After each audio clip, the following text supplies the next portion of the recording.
People say that you should have played more for your country. Steve Smith, who was the best player in the world, was sitting on the bench because I was playing. Did it ever feel like it just wasn't going to come, the debut for Australia? Yeah, there's a lot of good stories, but there's a lot of heartache and bad stories as well. In my mind, I'm 50 tests short of where I should have been. Best Roy story. All right, how long you got? The best Roy story I ever known was in the 2007 World Cup.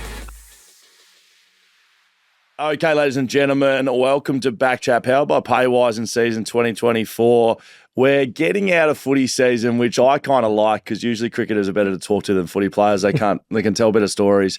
And we are joined by one of the very good men in cricket and we're just having a chat offline about what he's doing at the moment. Diverse individual, this man. He has played for Australia both at test level, one days, his BBL, he's coached IPL. He's done the bloody lot. Brad Hodge joins us. Hello, mate. How you going? I like that intro. It's probably, I like the way you say diverse. It's probably more along the lines of most sports people don't have a clue what they want to do with life after the game. And here we are down the track. So I'll run with the diverse. It adds to that artistic flair of writing a book, I suppose. I could probably put author. it into author. Hey, we're going to get to the authoring. Yep. He's got the nice author glasses as well. Very, very nice look there. So you've got the whole... Can't see without them. That's the only problem. So, yeah, that's what happens when you get somewhere around 50 is that, unfortunately, my eyes playing cricket are one of the best. And then once you get to trying to read, you need these bad boys. But it adds to that professional sense, I suppose. I'm bluffing a lot of people, so here we are. Well, we're going to get to the book you've written, Hodge, in a little bit. But before we get there, as we do with BackChat, we want to have a bit of a chat about your career and things going on for you and tell some stories and have a laugh. So the first question we ask every guest on this podcast, it's the same. We've done over 200 and it's the same question every time. We want to know your greatest sporting achievement thanks to TABtouch, not on the cricket field, right? So we know you've played for Australia. We know you've made double tons. We know that you've got the baggy ground. We know all that. You've made millions of runs across the world. We know you can play cricket, and we will get into cricket. But we want to know your greatest sporting achievement not on the cricket field because, I used to play footy poorly at stages, but I was also a state under-9s hurdle champion in the 80 metres. Dan's actually a former cricketer. Yeah, I've also played cricket, rolled the arm over a fair bit. Best figures 5 for 16 in a grand final, bowling leggies to under 12s. Seniors, under 12s, under 14s. Yeah, I think there was only one team, one league in the under 12s. So yeah, leg spinners, which cleaned up the tail end. What do you got for us, Hodgie? What's your greatest sporting achievement not on the cricket field? Well, I'm glad you said it's still footy season. So I'll go back to where we sit in the realms of our sporting capabilities. So most cricket players think that they can play footy. Most footy players think that they can play cricket because I guess back in the day, like sports have expanded so much in the last decade. But go back to the 70s, 80s, it was you played cricket in the summer and you played footy in the winter. And it has changed. So I was a pretty decent footballer, I must admit. Nice. Don't want to pump it up too much. Pump it up. I had some skills and it got to an opportunity where I could have gone down a footy path, but cricket was a lot more attractive. And I happened to train for about 10 weeks with the Melbourne Football Club. Now, I'm a Melbourne Football Club supporter. So for me to be invited as an 18-year-old, I was 17 or 18, I think, somewhere around that stage, to go and train with the legends of Gary Lyon, Viney, Tingay, all these people were like unreal. So I couldn't actually play at the time because I was suspended from the amateurs. So I had a sort of 3-week suspension. What did you do? Hang on. What did you do? Well, it was kicking, but it was a trip. But we'd sort of had a couple of instances where there was some fights. And a big high-grade umpire come down and a guy went to run around me. I stuck the leg out and tripped him up, but it was deemed as kicking.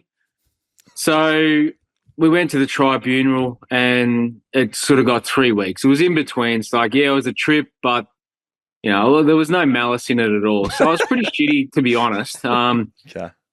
To be brutally honest, the guy just beat me with a dummy to the right, got around me, and I was beaten all ends, stuck the leg out and tripped him up, and that was it. So it should have been probably a 1-week ban, but it got 3. So then I couldn't play. I was on the sup list for the Demons on the back of Pete Russo, who's famous Hawthorn Football Club player. Was a school teacher at St. Bede's Mentone, which I went to school, and he was the reserves coach of the Melbourne Footy Club. Anyway, so he invited me to down after a few injuries that had happened to his team to come and play. Now, in that sort of period, the Melbourne Footy Club didn't have a great time. They were sort of getting beaten every a month in the month. And Neil Barn was the coach, and he sort of said, well, righto team, we're going to have a full simulation game day. Like, we're going to have a full body-to-body. Right. Whatever happens, happens. Game on. Like, you've been soft as hell. We're gonna get in there and get down and dirty, and let's get it on. So it was sort of like a mixture of the, yeah. It's a mixture of the first and the reserves. Anyway, a point had been kicked at the southern end of the junction oval where the Demons were training at that time, and Tony Campbell, I don't know if you know him, but he was sort of like the pioneer of the glove in AFL.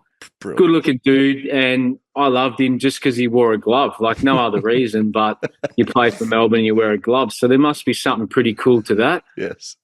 He was ready to kick the ball out, and as back in the day, all that happened was the ruckman would lead to one side of the ground and the full back would kick it to the tall ruckman and hopefully he'd mark it, and if he did, he did. If he didn't, then, it'll fall on the ground and we go after it. So anyway, Jimmy Steins, the great legend of the Melbourne Footy Club, leads towards the flank, which I'm sort of sectioned on out in the pocket in the junction oval. Anyway, Jimmy's comes leading towards the pocket. Tony Campbell kicks this beautiful drop punt. Oh, just glorious out towards Jimmy. And I sort of had a decision to make. I was a bit of a high flyer in the day. Is that right? Like to take a hanger. Anyway, Jimmy's coming towards me and I'm like, shit, what do I do here? Do I just sort of, mellow out and see what happens, or do I make a decision to climb all over Jimmy's head and try and take this screamer? Anyway, in traditional that flamboyant style, I decided the latter, and I took this absolute screamer on top of Jimmy, right? So I got up onto his shoulders, took this hanger. Anyway, I've gone to hustle back for any sort of movement from the full forward, and there was like no movement at all. And I'm thinking to myself, no wonder the Demons haven't kicked any goals lately. There's no forward line movement. Anyway, I feel this whack in the back of the head, right? Like hard as I can think. And I turn around, there's a big Powerade bottle sitting at my feet. The water boy had chucked the Powerade bottle at my head, hit me in the back of the head. And I'm fucking stunned, right? Turn around and I see Jimmy Steins just poleaxed on the ground. He's out cold. So my knee smashed into the side of his head. And he's down and out, right? So training just stops. I feel like awful. They carry Jimmy off like there's 10 dudes carry him off into the and Jimmy was like about 6 or 7 games away from the consecutive record of games played. I think it was 204 that he was the record. This was about 198. So he was not far away from it. Anyway, he's out. This is Thursday night. I walk in there and it was pretty grim, I must admit. I felt like just death stares coming everywhere.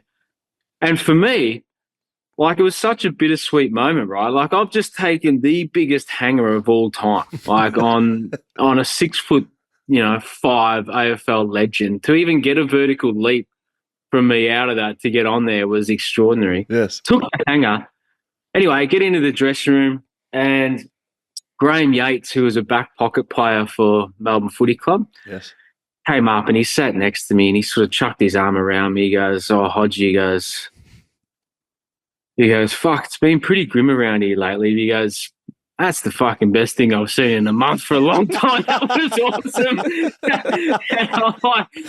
And I got a little laugh out of it and felt a little bit better about myself. And anyway, I went and watched the Demons play on the weekend. They were playing out of the old VFL Park out of Waverley. And Jimmy went out there and he's taken the first bounce.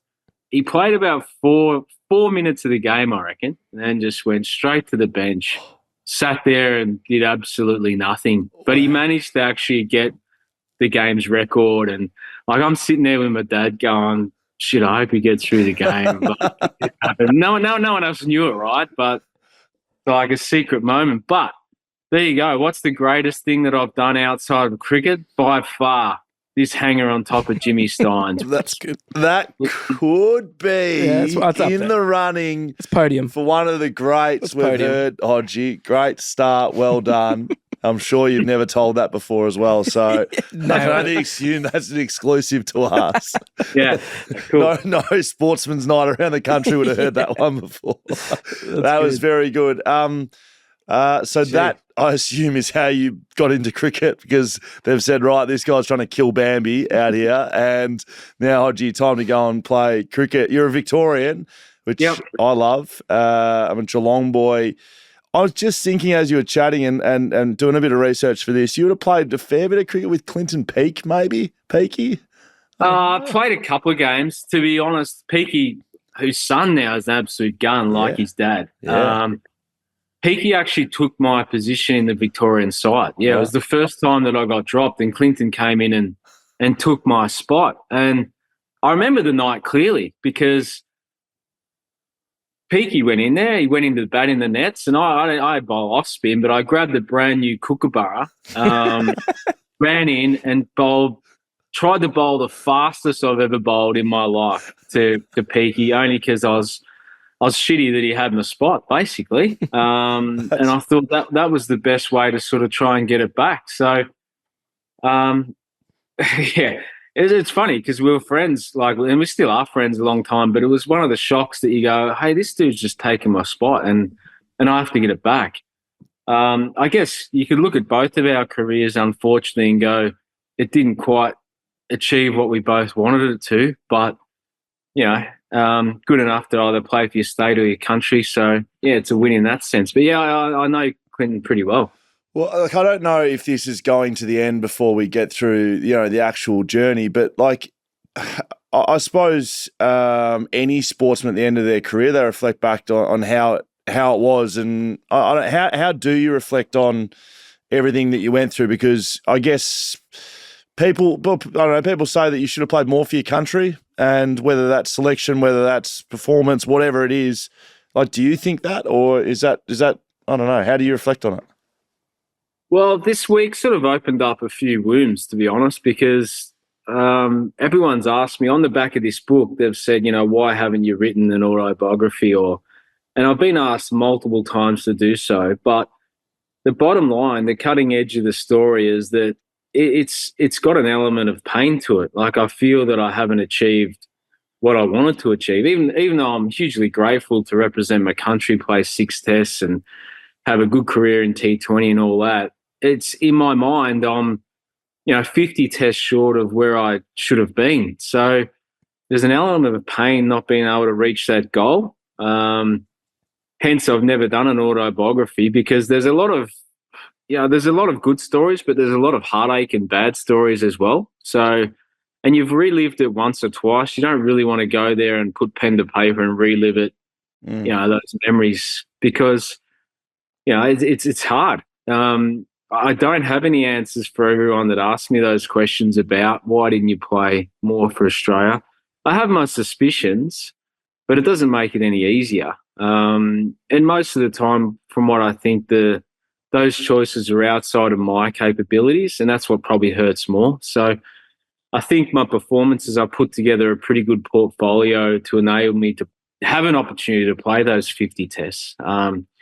But unfortunately, ultimately, I fell short. You break my test match careers down, I scored under 25 twice in 12 innings. So, that's pretty rare. So you say I had potentially 2 failures out of 12. it's not easy to take, but shit, that's the life that unfortunately got presented, and you play on. Well, just to slightly insert myself in, which I like doing sometimes, I was the most dropped player in West Coast Eagles history. So I always find it interesting talking about selection with sports people, whether it be in AFL or cricket, which is, I think, is different to footy, given the amount of games you're playing, and sort of it feels like there's more ins and outs in a footy team. But the brutality of selection, like for me, that's pretty much at the end of it all. If I look back on why I sort of finished up, it was less physical for me and more just the going back to the well kind of feeling of, right, I've sort of done everything I can, and now it's up to someone to pick me, and then they don't. And it's like, well, I don't know how many times I can keep bashing the door down. I don't know if that resonates with you at all, but like I look at your story and never played cricket, but I sort of feel like we've been through just similar journeys of some description. It relates strongly. I remember going into a couple of contract meetings at the sort of like in and around after I played, and a couple of the comments were, well, you just have to keep making runs. And I think I retorted and said, you know what, I'm fucking sick of just making runs. That's what I do. And I do it to a high level, and I do it consistently. So what more of a blueprint can I present to you? Like, what am I missing here? And you're right. Sooner or later, the brick wall just becomes too hard to run through. My interpretation of selection, and I'm not sure what it was like in your own experience, but in cricket, when you get dropped, you don't sort of fall from there to next in line. You drop right down the bottom, and you almost got to start again. So for me, it was like when I got dropped, well, then I was behind Simons, Watson, Kadich, Martin. It was just an endless road to then climb above those. Not getting dropped and then go, okay, we'll go and make some runs back for Victoria and you'll be back in a month's time. That just wasn't the way it rolled. And it probably still doesn't in cricket. I guess there's minimal places. Footy's slightly different because, the coach will have this aspiration of maybe about what absolute role you'll fulfill. But, the spots are limited in cricket. It's torturous when you get dropped, that's for sure. You know the feeling. There's a sense of loss and, desperation to think how you can claw that back as quick as possible. And as you mentioned, sometimes it's not even your fault or by choice, it's just someone else's perception. And that's what really hurts. With there being there was such limited spots in cricket, obviously you might come in for someone who's injured, but when they're back to full strength, they usually just get slotted straight back in. Did you have guys that used to sort of that you were able to relate to that were in similar instances to you? Like, there must have been 5 or 6 guys all vying for the one spot, and did you have like a group that was sort of getting together to get through that time? No, we were all competitors. At the bottom line, there was multiple people in the same spot as what I was. Some played, some didn't, and maybe they're tortured because they didn't. I'm not sure, but ultimately we're all competitors trying to play for our country, trying to squeeze into an 11.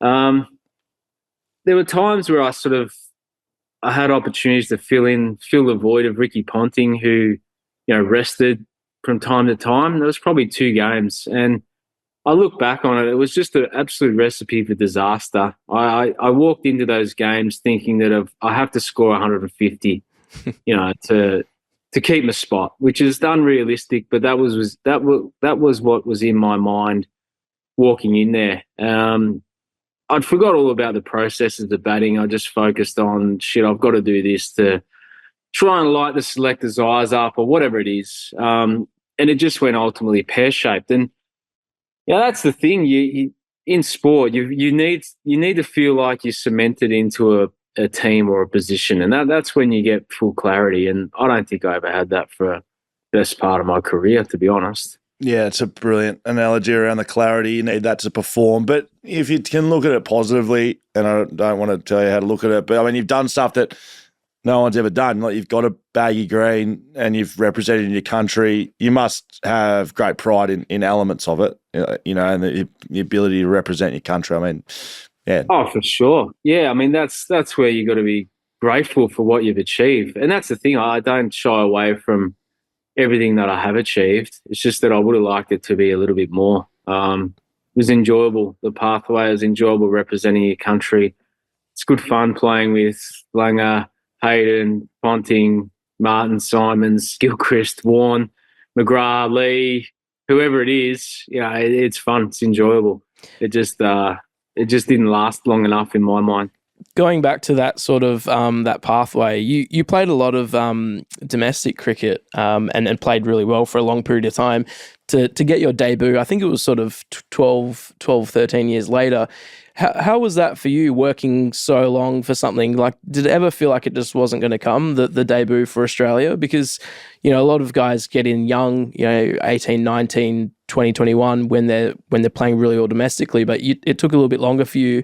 That must have been also just such a relief to finally get there. Was actually, yeah. It was, when I talk about baggy green, a lot of the time you hear, Steve Waugh talking about what it represents and, this is the history and blah, blah, blah. It's, for me, when I pick up my baggy green, I see it as just pure hard work. Like, it took a mountain of effort and energy to actually get a hold of this thing. So I take a huge amount of personal pride in what it represents for me personally, not the broader Australian community, but as you mentioned, it was 12 years in the 12 years in the making, 10,000 runs to get that opportunity. It took a while. Did I think that I was ever going to get there? No, I probably did have doubts around 22, and there was a sort of line in the sand moment around 24 where I had an absolute more professional level of commitment to try and achieve my goal. And that was on the back of a conversation with Alan Border about what I needed to do personally to make it happen. He was an Australian selector at the time, Australian legend. And he basically said, Hodgie, this is it. You've just got to do this. That's the blueprint for success. And if you do that, you'll get there. If you don't, you won't. So, it was pretty clear. It's like, go and make couple of hundreds in the season and another 150 and you're halfway there. So it sounds easy, or not easy, but that's what he said competitively you have to do. What sorry to be like naive here, but like, what was the blueprint? What, just go make runs? Like, you need to make Well, he said basically his analogy was, Hodgie, you're a beautiful player, you're an elegant player, but you make hundreds. He said, I need you to turn those hundreds. So say you make 3 a season of 110, 105, 112. He said, I need you to make those 1 into a double 100 and 2 of them into 180s.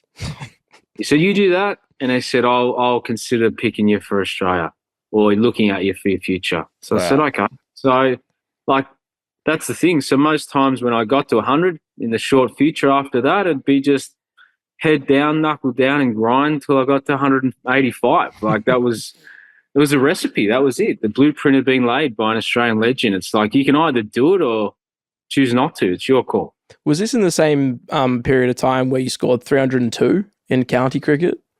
Probably, yeah. Like, and again, it's a learned process. I break it down to a few, young players. I sort of said, it's not that difficult to make 200 if you break it down. They go, well, what do you mean? I said, well, you've just got to really get past the boring parts. I said, when you get to 130, it's quite boring because you're just stuck there and you want to get to 150. And once you get to 160, all the fielders are on the fence. You got no boundaries and you're starved to strike. So you've just really got to manage your way through those periods. And I said, if you can get yourself around those milestones, then you'll be fine. Like, you've done it once to 100. It's just replicating the same thing. I mean, the game fluctuates and, moves in different directions and, might start to spin. You have all external things come into it, but the mindset it's pretty much the same. So it just takes a little bit of extra energy. Bill Lawry presented you with your baggy green. What did the great Bill Lawry have to say to you? He was more excited than I was, I must admit. It was pretty cool. So it was down in Hobart. He came out and basically went on that sort of Channel 9 rant about how good is this to be having a Victorian in the side and blah, blah, blah. About time you New South Welshmen gave the Victorians a shot. And I'm sitting there thinking, oh, God, I'm trying to keep calm, and just, be sort of still in the moment and not get too overawed by it. And he's just pumping this thing up. We haven't had anyone in there since Dean Jones and blah, blah, blah, and Matthew Elliott. About time you selected this guy. And, it's just like a pure pump up, something you should get before you jump into a Metallica mosh pit, not go out there and represent your country. But he was so excited and pumped up. But, amazing to be able to get the recognition from a legend like that who was so openly honest about his critique of me of why I should be there. It was a seriously cool moment. The greatest Victorian ever lived, the greatest older boy to get him in there. Pretty much, yeah. He just smashed everyone, all the New South Wales boys, because it's in the team huddle, isn't it, right? Yeah. So, and I think I was the only sole Victorian in there at the time. So he basically nailed everyone that was there and just said, it's about time Hodge got picked. So thank God I am here presenting this cap. Looking at that, just like doing a bit of research for today, seeing I just went into a bit of a deep dive in Bill Lawry and saw that he had a nickname given to him by someone in the UK called the Corpse with Pads on or something, because he just couldn't get him out or something, which is probably one of the greater sporting nicknames out there. Before the did you have any good nicknames, Hodgie? I got a couple. One was like Bunky, which was given to me by Dean Jones because when I first represented Victoria, I still slept in bunk beds. And I don't know what it was like over in the Eagles or whatever, where you sort of what you did when you travelled away from the West. But back in the day, you used to stay in the accommodation was pretty much like, I don't know, the Albury Motor Inn, when you've got, a brick facade and you've got two beds, which are basically, 30 centimetres away from each other. Yes. So, it's when you look back on it, it's weird as hell, right? Because my childhood idol was Dean Jones, yet he was my first roommate for Victoria. So, he's Dino, the legend, running around butt naked, sleeping 30 centimetres away from me as a 18-year-old kid. It's like completely weird and stuffed up, but that's how it was. Bunky. So that was Bunky, and then it sort of became Dodgeball. When that movie Dodgeball came out with Adam Sandler, and that sort of Hodge became Dodge and then Dodgeball. Great. That's probably about it, really. That's probably about it. You can dodge a wrench, you can dodge a ball. Yeah, exactly. So you get your baggy green in late 05, but you don't get a baggy green for being a sub, is that right? Were you a sub at the Ashes, but it didn't technically count as playing for the team, is that right? No, it doesn't count. You don't get a baggy green. In fact, you don't even get a cap. You get a jumper. I fielded for a little bit in Manchester. That was a horrible experience. If you haven't heard this story, I'll share it with you. Please. So haven't. The English are they're brutal, right? Like as supporters, they nail you all day. If you're an Australian, you just get nailed. And you've got to try and win them over as best you can. So I can't remember who went. I think it was Michael Clark went off with a sore back. So he went off on like the third day of the test.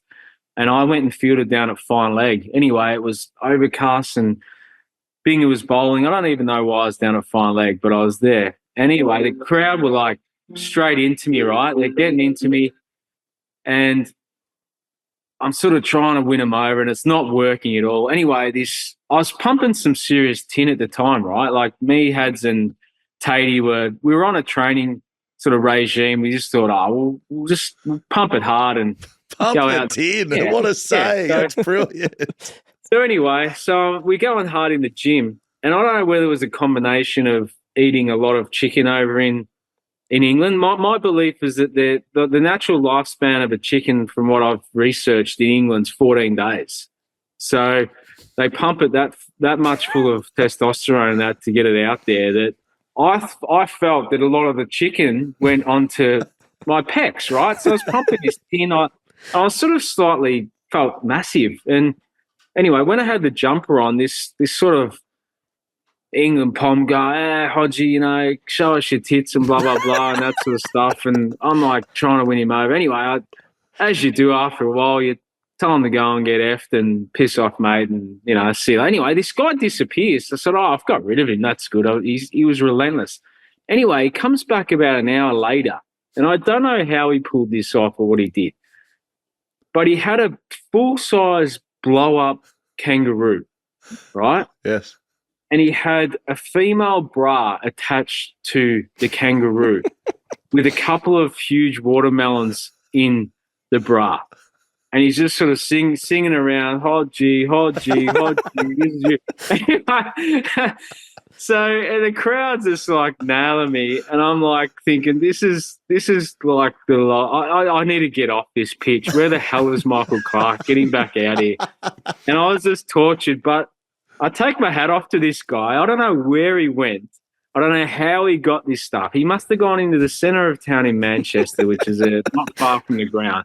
Bought this shit, come back and thought, I'll talk to this Aussie all day if he's going to stand here. And to be honest, for the next month, I don't reckon I ate any chicken or pumped any tin at all either. So it took its toll, I must admit. Credit where credit's due. Yeah. That's a bloody good effort. From him. You got to give him a little clap. Like, well done, sir. Absolutely, 100%. You did take some catches though in that match, right? And it's not often that the sub comes in and actually does much other than maybe throws the ball in a few times. So that must have been pretty, especially after copping that must have been a pretty good experience for you. Yeah, well, I think it was during, but I caught Michael Vaughan off Binger, Brett Lee at Fine League, and I was shitting myself. Like there was misty rain after copping it from this crowd.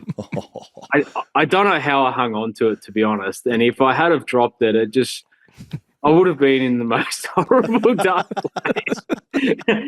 So I'm glad I held on to it. And, I can't remember it. Maybe I turned around and showed the ball to the crowd and blah, blah. It's, it was pretty cool. I wanted to bat, to be honest. I wanted to play in the games because they were such intense test matches. It was really cool to be a part of, even though I didn't take the field as a batter. But yeah, it was a series that was just unbelievable. So that's the long form game at the highest level. I assume you get asked this a little bit. I don't know if you're under legal embargo to not disclose what went on here, but I was just watching a bit of footage from the domestic leagues, and as a kid, I used to remember the Mercantile Mutual sign being out of the thing, and there was some other Cow's Dairy out there as well. But at some point in time, there was an ING sign out in the bloody hill somewhere in Australia, and you hit it, and you don't have to say it or not, but you hit it, and you didn't get paid. Is that right? No, that's true. So look, it was conjecture whether it actually hit the sign or the upright. Yeah, I've seen it. No, don't worry about that. The sign's a sign, isn't it? Sign's a sign. Yeah, I agree. Absolutely. It doesn't specify that if the sign has to have some structure holding it up. So, and then if you went to the physical aspect of it, I'm sure you could break it down that somehow the one portion of the ball must have clipped the sign. I'm assuming. I don't know. Anyway, I'll tell you who was the most disappointing about it. David Hooks. He was really shitty. He was part of the 3AW crew back in the day when, he was running hot. And he went back and he put it on air. And he pressed whoever it was IMG or Mercantile Mutual, one of those two. I think it was IMG. IMG, yeah. Yeah, and he pressed it for a donation. So he ended up squeezing $20K out of him to donate to a charity of his choice. So did I get any money? Nah, shit no. But at least Hooksy was able to get some and give it to a charity, which was pretty cool. So to wind this back, right? So when you're out there as a batsman, and yeah, like Mercantile Mutual, there was the big M. I remember that, the big red M. I feel like it was like mid on and mid off. And then these ING ones, watching the footage, it's like a sort of a slog sweep. Yeah, square leg slog sweep type area. When you're out there as a batsman, so on this occasion, there was $50,000 for hitting it. Are you thinking, I'm just going to hit this fucking sign, or is it just it's got to be in the right area to consider it, or you're not even considering it? And, oh, maybe it happens, maybe it doesn't. I think on the time I was on about 110, so I reckon it sort of achieved what I wanted to, and I thought. I knew where the signs were relative, right? And Yes. I thought, if I get one in the mark, I'll try and pop it in that direction. If I'm good enough to hit it, you're good enough to hit it. The ones straight were more visual. You could see clearly that if you targeted the sight screen, give or take a little bit, you were sort of half a chance of hitting them. The square ones were a little bit more challenging. There was a couple of times, I know Mike Hussey, I think he hit it. He pocketed 90,000 and rumor was that he didn't share it with the team. So that caused a little bit of a riff apparently, because the sort of underlying point was that it gets split evenly amongst everyone playing in the team. It didn't come personally. So the rest of the team was shitty as well, because they, there's a little bit of love there for every player. Gee, it was decided to be sort of before the sort of tournament started. That's what we were going to do. That's a bloody free hit for the bowlers. I mean, what's number 10, 11 going to do? They're not hitting the sign any day of the week. Nah, probably not. But yeah, I guess that's the thing. The batters get the job done, don't they? The bowlers will say they don't, but yeah, it's up to us. So what about the short side of the game, mate? The IPL comes around in 2008. Yep. BBL around the same areas, and you play a lot of that. Coached in the IPL. What are your reflections on the Indian Premier League? Like, what are some memories you have there? Some stories you've seen over that way of the world? Yeah, good and bad actually. The playing side of things was really cool. Like it is, we don't get to see the best of it back here because of the timelines. It just doesn't work for our broadcast back here. So yes. Unfortunately, the cricket itself is just an unbelievable high level. It's extraordinary product. I mean, the team that I first joined was Kolkata Knight Riders, and it was owned by Shah Rukh Khan. Now, if you've ever done any research on who Shah Rukh Khan is, he's probably the most well-known, popular, richest actor in the world. And I had to do my research as well. I'm like, they're going, this guy's like the Brad Pitt of like Bollywood. Yes. I'm like, what? No way. There's just Brad Pitt and that's it.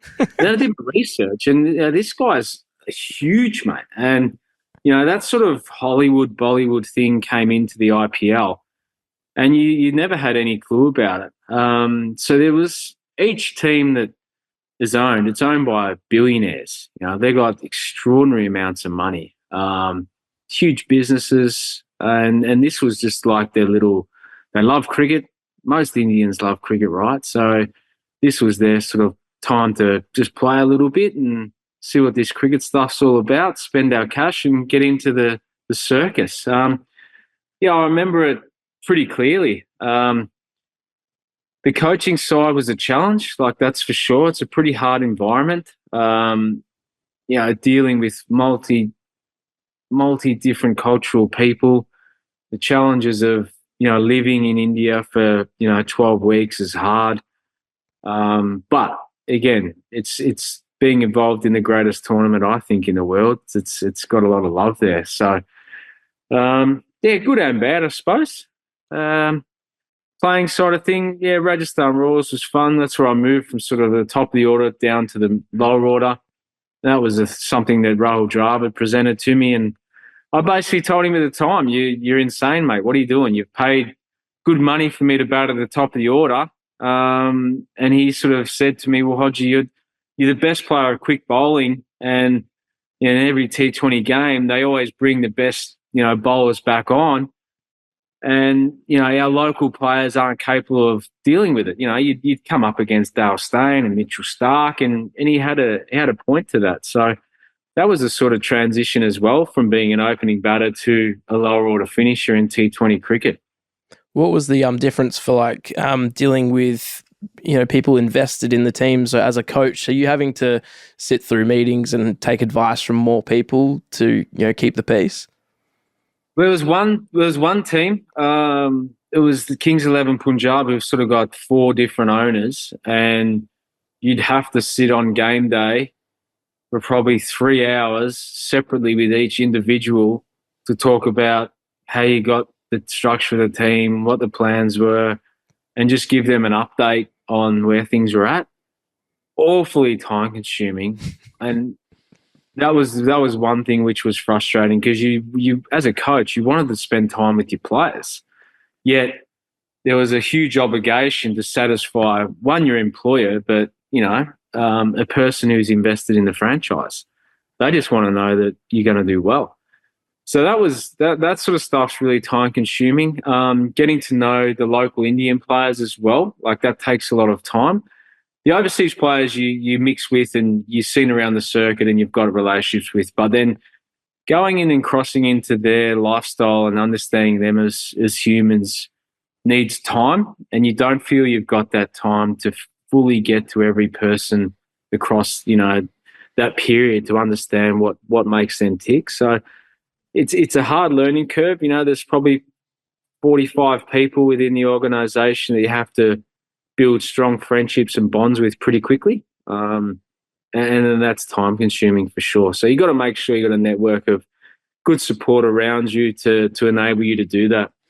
Well, one thing the IPL did was, like, for the first time really, was get the best players playing with each other, not just against each other. Like, you would have played with, like you mentioned, Rahul Dravid, but you would have played with some of the greatest of all time because of the IPL.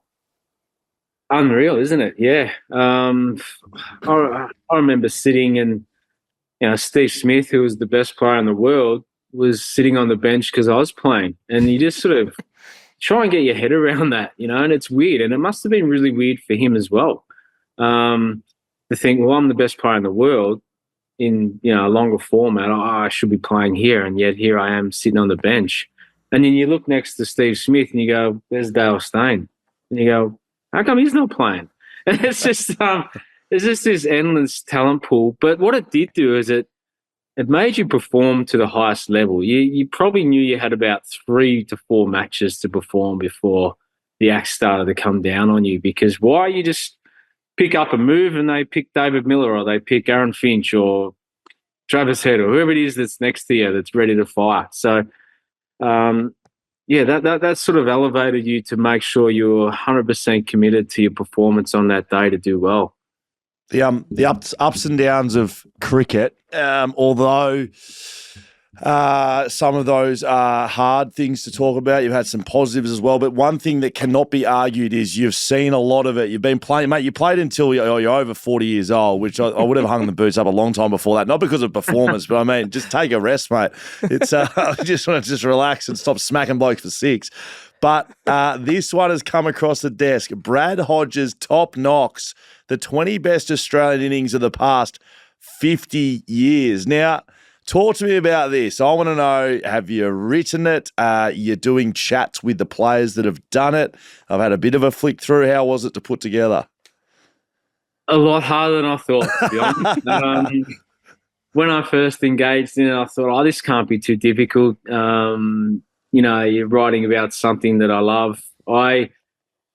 I did it all myself. There was no ghostwriter in it. So that was extremely time consuming. I interviewed every player possible. There's a couple in the book that are deceased, unfortunately. So I couldn't get their personal experiences. But I think that was one of the critical, and most times I'd interview them for an hour and a half. We'd start off on the cricket and then we'd just go off on the tangents of life and other things. It was pretty special, actually. That was the best part of it. And then I'd have to go back and listen to the whole, recording of it, which is another hour and a half. Then I'd dissect it down, then start writing the chapter about it, which was, 3,000 or 4,000 words. It was long. And I got to about 16 chapters and I thought, I'm done with this. I can't do any more. It's just 4 chapters. I'm like, this person won't get back to me. I need them, but let's just toss it in. Let's just forget it. It was hard. Awfully rewarding when I actually got the hard copy that showed up on my front doorstep, because I'd only sort of read it on my computer and it didn't feel real.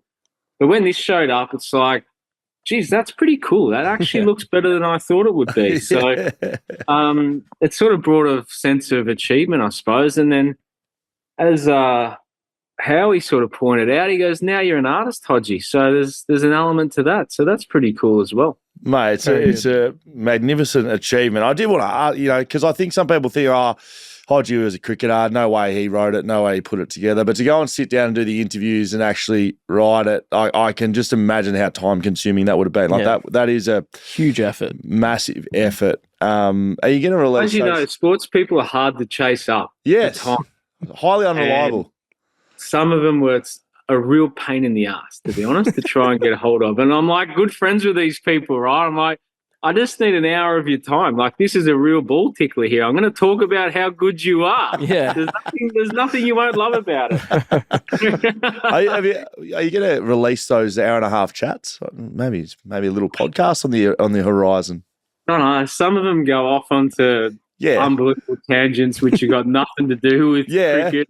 Yeah, even better. That's the best. That's where the best dreams are made of. Yeah, it gets into what about that time we're in that bar at 3 o'clock and you fell over and I had to drag you out of there and stick you in a cab and stuff like that. And you go, oh, shit, can't let people know about that. Release the tapes, Hodge. Release the tapes. Yeah. Release the tapes, Brad Hodge's Top Knocks After Dark, and it's just the offcuts. So, look, I've got it in front of me, but I didn't want to start rattling out the top 20. I feel like people need to buy this book to see what the top 20 are, but do you have some reflections on a few of these? Can we talk about what's pretty much all of them? All of them have got.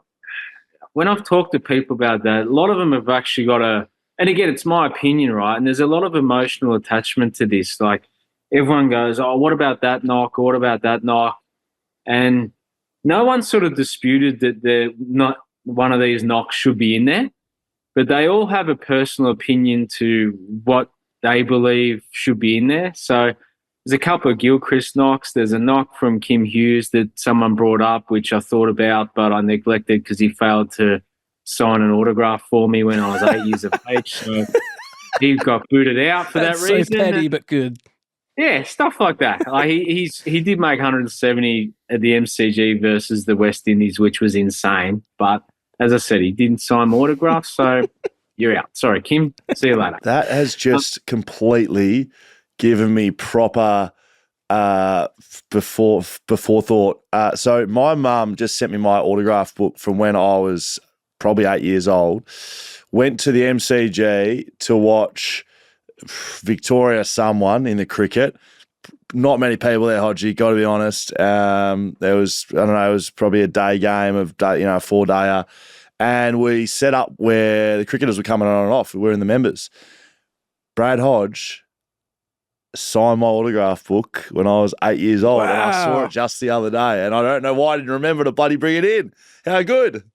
Well, it's funny because that memory lives with me so hard. So I've always tried to do the best I can for the kids to sign autographs. So, you get hassled sometimes by a few people with a bunch load of cards. And if you're in the hustle, I've always tried to do the kids one because I remember that moment so vividly. And I loved Kim Hughes so much. And it sort of let me down. The good news or the good story to it was that I ended up getting a photograph with Dennis Lilly.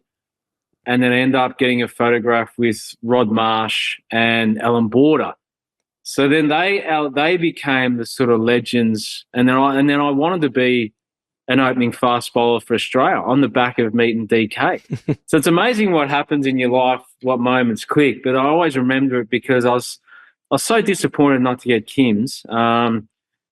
And it wasn't through lack of effort. It was actually rejection. He actually rejected it, and I was shattered. It was properly shattered. Anyway, that's told him the this? story to that. Anyway, so if anyone to says why he's 171 in the book, well, as I said, I wrote it, and if you had have signed it, you would have been in. But unfortunately, you didn't. So you can have a sook. You can get fucked. Basically, you get fucked. Have you told him this or not? No, I haven't. He did. No, I haven't. He did want to come into the WA rooms one time, and I had the shits, and I just basically said, "Nah, I don't want him." But I wish I had my time again. If I come across him again, I'll go and shake his hand, and he's a legend of Australian cricket, mate. So get his autograph. I was just envious of him. I was just shattered that moment happened. But hey, look. now that I know what sports people go under, I have to have sympathetic thought that maybe he was in, that wasn't an opportunity for him at that time. So it's cool. Can you pick one of these and just give us a little teaser of like what one of these, knocks is about? Maybe we can, I don't know, one that jumps off the page, not number one. I know you probably want to keep that hidden, but yeah. So there's a couple. I'll pick a random one. Great.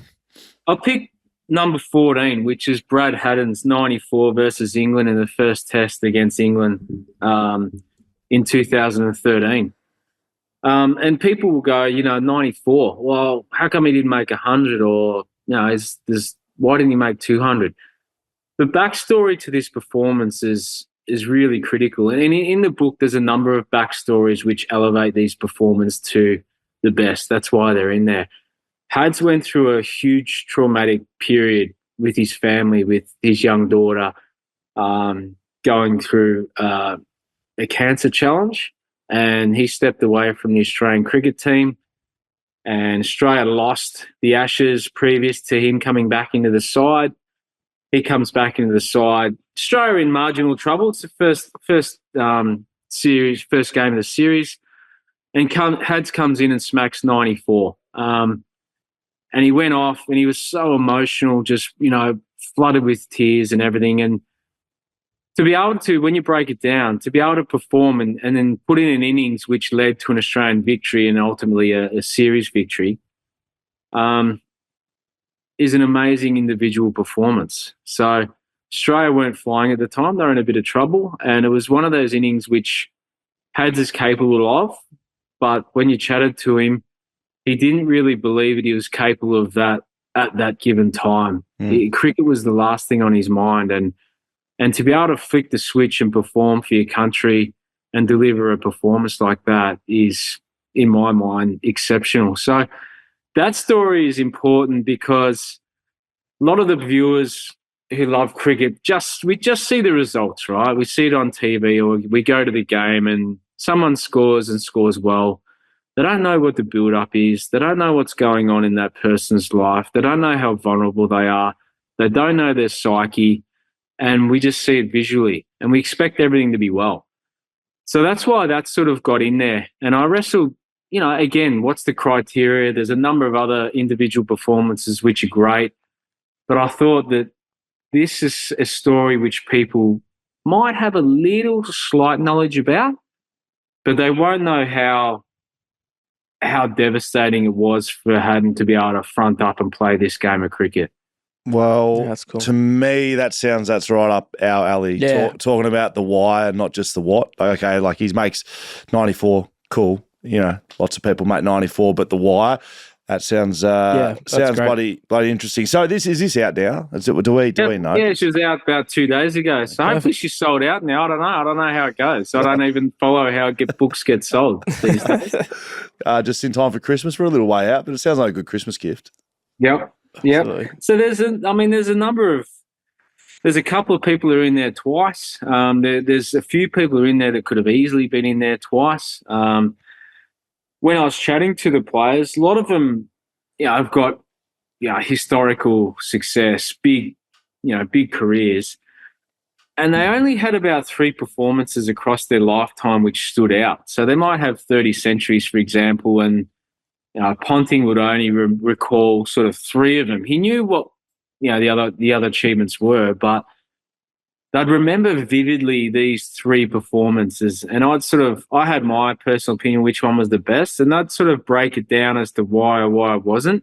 So Steve Waugh sort of steered me towards the one that I put in for the reasons that he thought. I had a difference, and there was a couple of scenarios I had for him. It was the 100 that he made in the 100th Test at Sydney, which was, the beautiful day.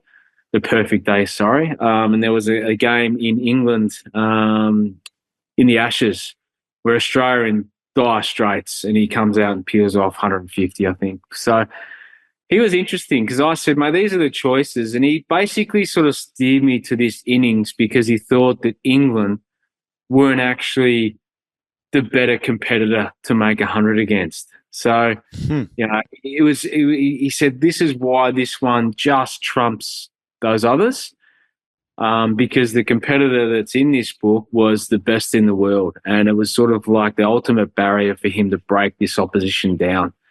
And people remember the innings. It's like, I'll mention it. It's 200 against the West Indies in Jamaica. And it was the moment, he fights with Curtly Ambrose and goes on to get this 200. And that was the first time that Australia had beaten the West Indies in a series for a long, long time. Like, that was the ultimate barrier for Steve Waugh to break down. And he's a tough dude, right? So that's why he relates performance to how tough it was and whether he got through that period and produced something special for his country.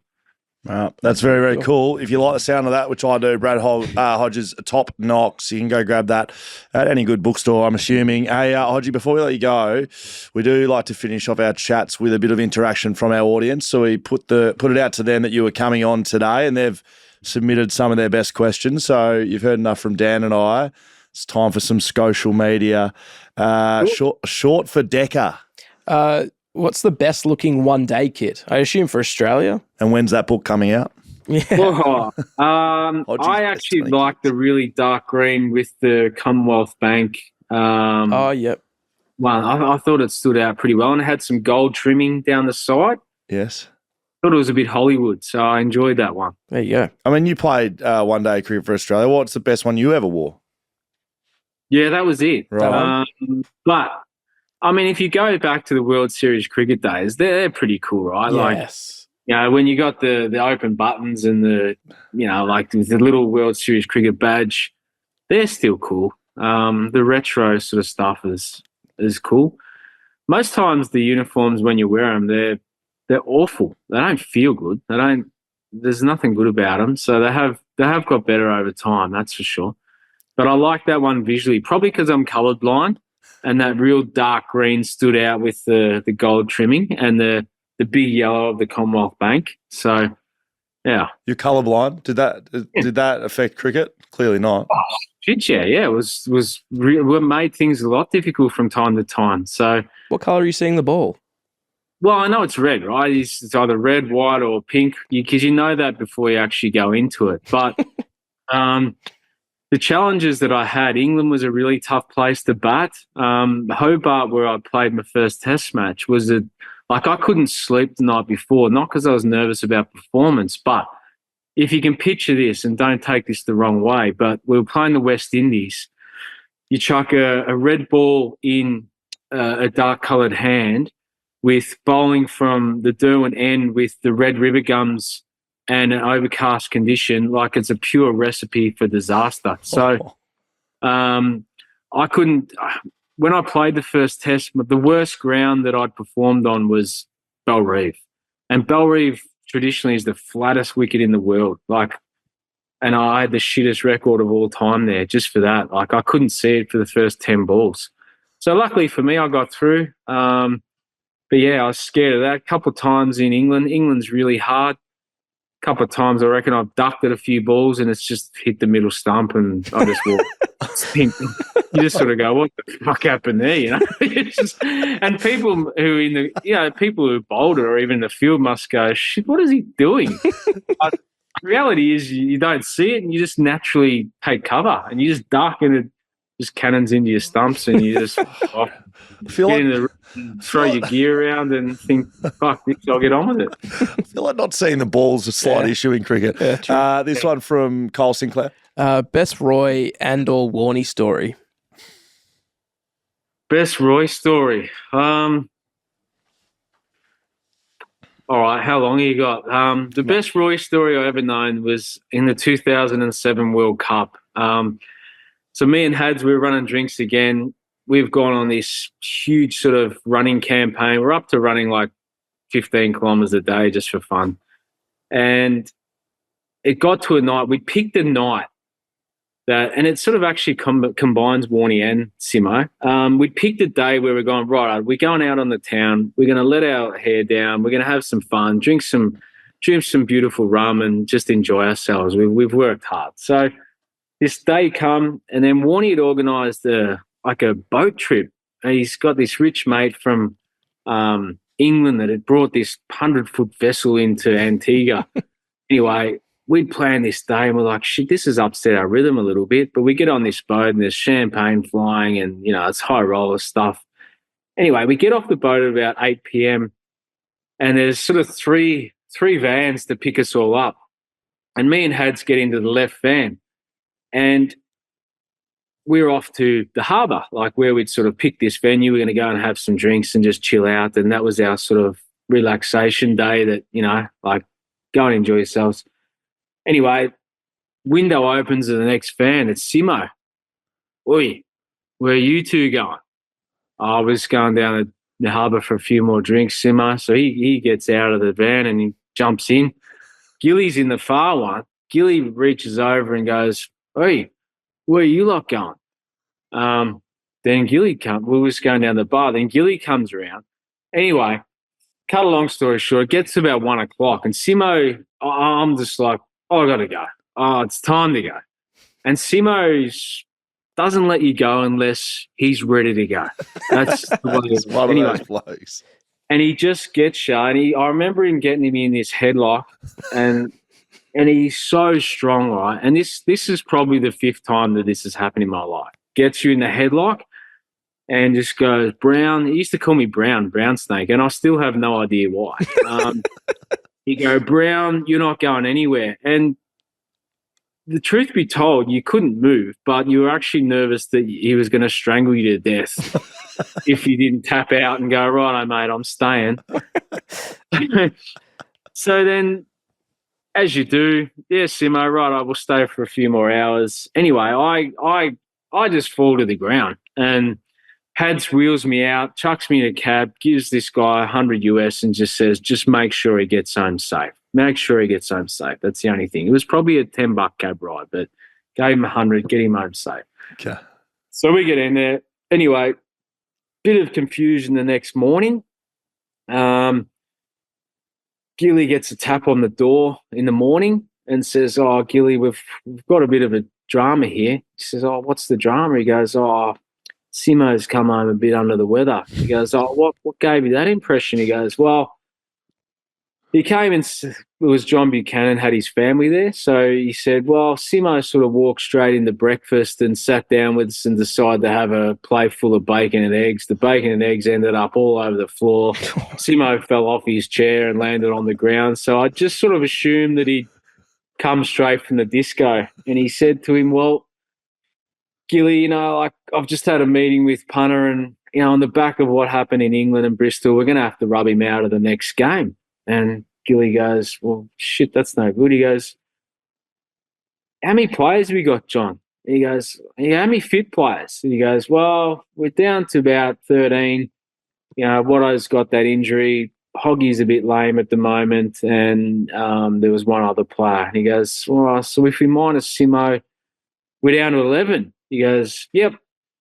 He goes, well, and Gilly goes, well, we've got a bit of an issue.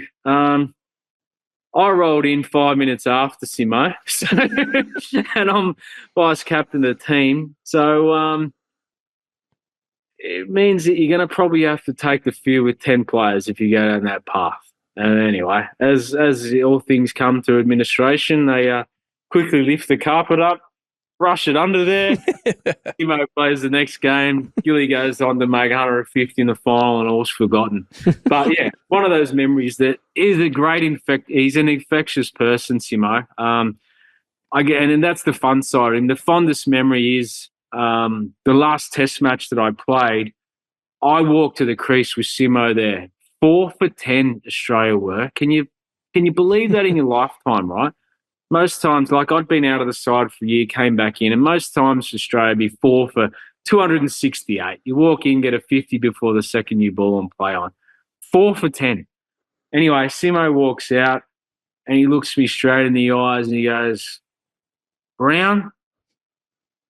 I go, yeah, mate. He goes, well, this is the day I think that the fucking country needs us. I said, yep, looking that way, Simo. He goes, righto. Let's fucking give them what they want.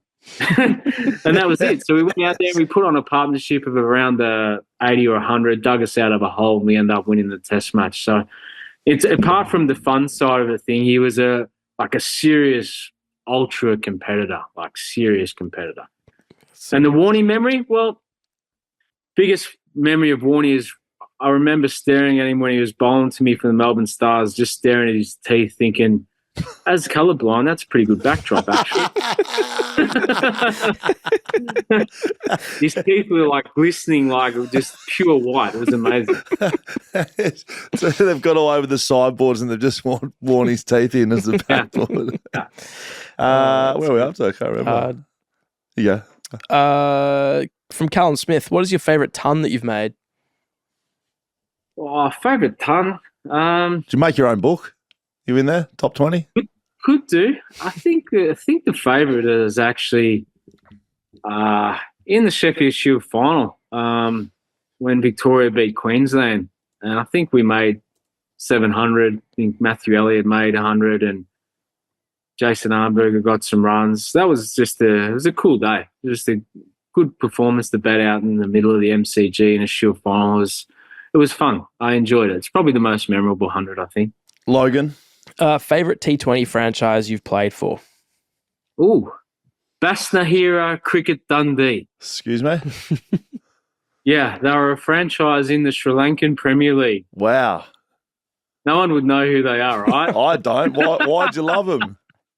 That's why they're my favourite. It's like when I say, they go, who did you play for? Basnahira Cricket Dundee. Like, what? Who the hell is that?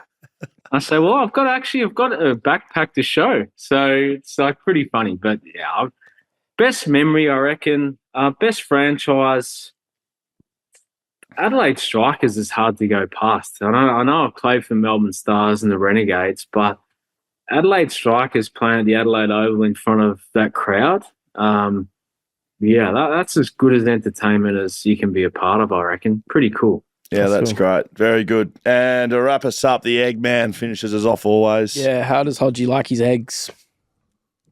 Oh, scrambled. Okay. Excited about the scrambled. On toast by itself, what are we talking? On toast, yeah. Scrambled on toast is pretty easy and pretty comfortable for me to digest. Hey, mate, been great chatting to you. Good to get to know you a little bit more. Make sure you can go and sort yourself out, the top knocks. Actually, Glenn Maxwell on the front page. Did you little royalty to Maxie there? He's just slipped onto the front page. What's going on there?